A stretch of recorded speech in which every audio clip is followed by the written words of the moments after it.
This episode is brought to you by a woman who spent £145 on some really bougie and sexy underwear, all kind of to add some normality in this crazy ass year.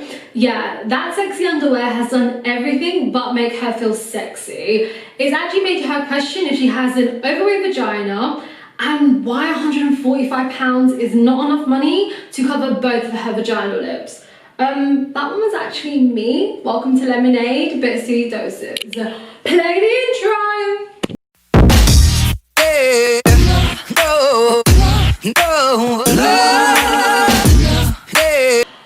Listen, full transparency, I don't actually even believe in wearing underwear. I'm more the feel the breeze between your knees type of girl. And there's a good reason for that. I'm a curvy, chubby girl. You have to understand, underwear is truly never my friend. So let's start with thongs, right? So again, curvy, chubby, big hips, I'm a UK size 12. Thongs make me feel like my asshole is a mango and it's being sliced. I have no idea how you girls are wearing that all day long. Full transparency again, I only ever really wear thongs if I'm about to have a great time or I'm about to send some fire nudes. Either way, that stuff is not on my body for more than 10 minutes because again, arsehole, very, very delicate. Second one. Okay, the second one for the curvy girls is like the high-waisted underwear. That makes me feel like an encased sausage. Do you understand? Like, it makes me feel like I'm trying to revive a dead marriage and like, it's just, again, ew, no. And then apparently my third option is Brazilian briefs. Now it sounds sexy, I know what you're thinking. It doesn't fit sexy though. But it makes me feel like a sumo wrestler in a very pretty nappy. So again, not a vibe. See, during this shaky ass year, basically, I started looking for a new job and in my head, after watching many TED Talks, I'm like, I'm gonna wear underwear. I'm gonna wear bougie underwear Monday to Friday, 9 AM to 5 PM. That magically is gonna help me on my LinkedIn search and get me the mindset for the next role as a director. It did everything but that. Do you know what? And okay, full disclosure again, I haven't actually seen a man that I'm not related to who isn't my flatmate or delivery guy since March 2020. So at this point, and after the underwear debacle, my period pads make me feel more sexy than that shit did. Like, at least my stuff, my period pad covers both my vaginal lips and holds that good juicy wetness in. That's a joke. Again, if you were listening, I haven't seen a man since 2020. My stuff is more dehydrated and dying than your houseplants that you panic bought. Yeah, we're both dying inside and like quite rapidly.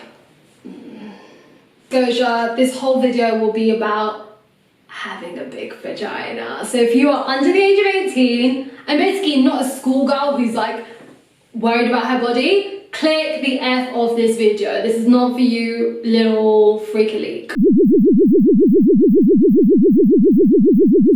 During this video, I'll be using the word punani, insert slide here to describe punani, or fupa. Now for you who don't know, fupa means fatty upper pubic area. Sounds real sexy. Or as I prefer to call it, fabulous, ample, pussy acreage. I don't think YouTube can block that out. So if you hear fupa and punani, you know I'm talking about my vagina or our vagina if you're one of the big girls out here.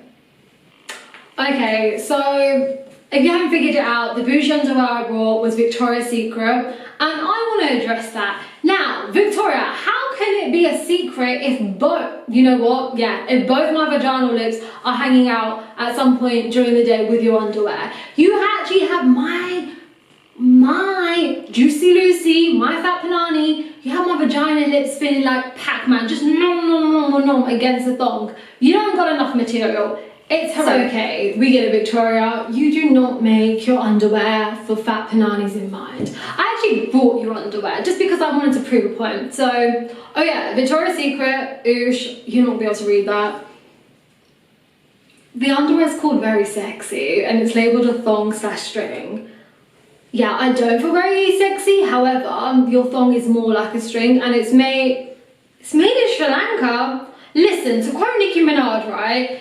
considering you want us to feel, this is sexy for maybe girls with bony vaginas or who don't have any meat at all, but this is not sexy for the fat girl. I do not feel like, I don't feel like a bad bitch who came with another bitch from Sri Lanka. This is not, you know what, the South Asian community doesn't approve. Us and our fat pananis do not approve. So this leads me to wonder, why are you designing underwear for, like, in different sizes, but for some reason, that stuff never supports our fat vaginas. Like, you're just not out here. And you know what? Do not. I have played around with sizes and shapes, and the weirdest thing I realised, it doesn't matter if I buy like a UK size 10, 12, like I could honestly fit into a UK size 16 or 20. The weirdest stuff happens. It never gets wider, it just gets longer. What is the logic? Oh my god, you're prepping to sell me a product to fat shame me, aren't you? Like, you actually fat shame my vagina, so you're probably going to create like a Weight Watchers guide for it, because otherwise it makes no sense as to why you, and again, your underwear is hella expensive. I know I pay you enough money to pay, oh my god, probably the child labour Sri Lankan factory that you're making these in to cover both my vaginal lips. This is just... So basically, you have caused me an existential crisis around my lady parts. My intentions were to feel sexy, and I'm now wondering if I need to put my vagina on like a weight program. Like, it's not okay. So going through this, yeah, I think I'm gonna have to come up with a pros and cons list, because right now, I'm an owner of a fat vagina and I don't know what to do with my fupa. My fupa needs some loving.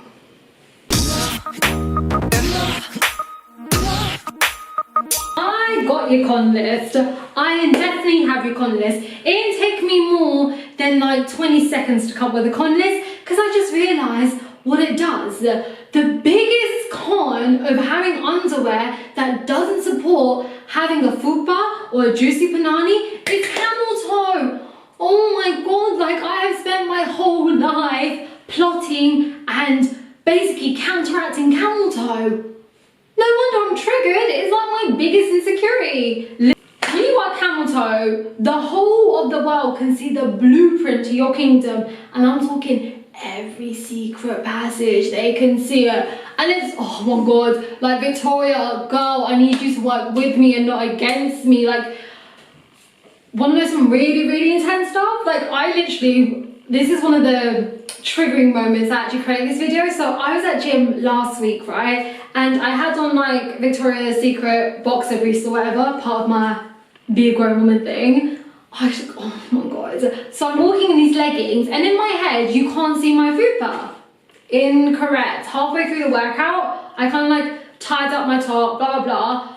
My fupa was basically, those vaginal lips were basically doing like this. Come hither, come hither, come hither. And I was like, oh my god, am I really sweating? Why is everyone staring at me?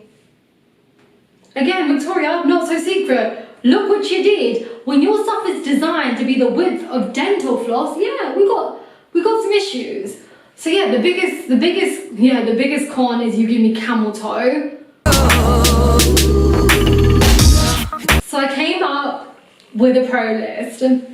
I'm not gonna lie. The first point I came up with is I can actually happily sing along with my chest to every bar by my favorite female rapper. Cause guess what? They also own a juicy punani. They also got fupas. So to quote the legendary Cardi B, I got a big fat box with the most flavour, big fat cat like in the bodega. Bro, call me an OXO cube. I'm in these streets. Point one.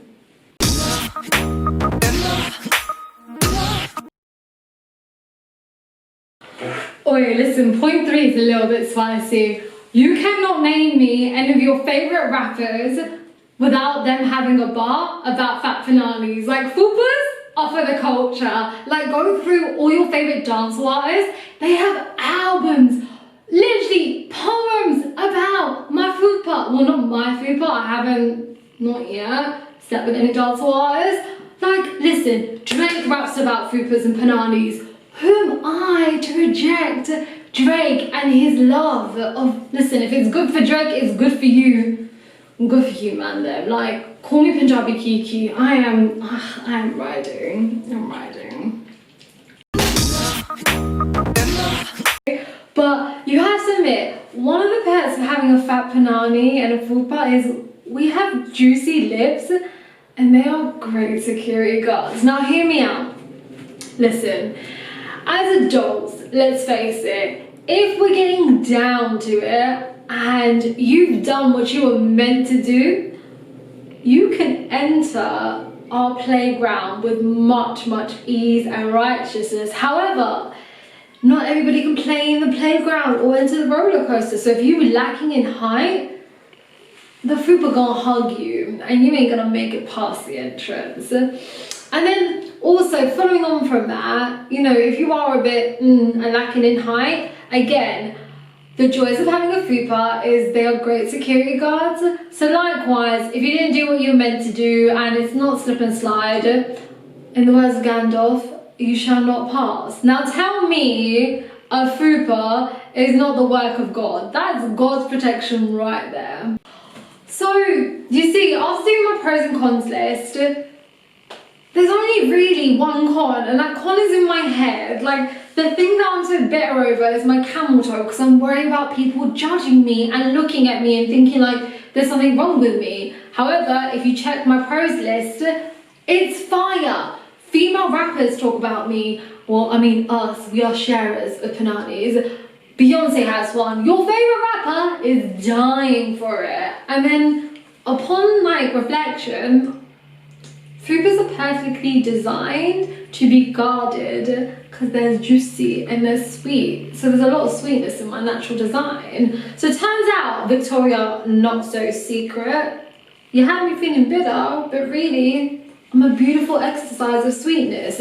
Also, on that note, because this shit has to go, start designing stuff for girls who have big pananis. Me, Fumi, Priyanka, Fatima, that's a whole audience you're missing out on. So support us so we can support you and we can all hang a little bit better. Thanks. No. Do not forget to subscribe to LemonAID, okay? That was your first taste of a bittersweet dose. Now I'm talking subscribe, hit that bell button so you get notifications, follow me on the gram, follow me on Twitter. Basically support me so I don't have to get an OnlyFans page. Like, I'm trying to keep my nudes on a one-to-one romance level. No.